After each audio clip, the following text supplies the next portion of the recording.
আসসালামু আলাইকুম প্রাণপ্রিয় ভাই বোনেরা, আশা করি আপনারা সবাই ভালো আছেন। আলহামদুলিল্লাহ, আপনাদের দোয়ায় আল্লাহর রহমতে আমি অনেক ভালো আছি। আপনাদের জন্য একটু শর্ট ভিডিও বানাইতেছি। এই যে এটা আমাদের এলাকা, এখানে বর্ষার পানি হয়।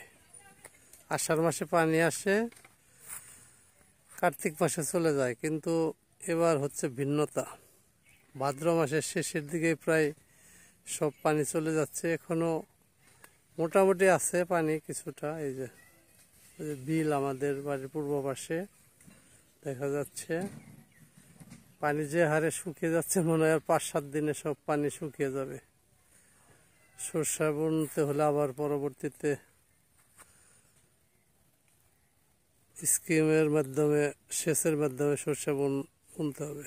এই যে আমাদের নৌকা ছাড়া চলে না, সবাই নৌকা দিয়ে চলে। ধন্যবাদ সবাইকে।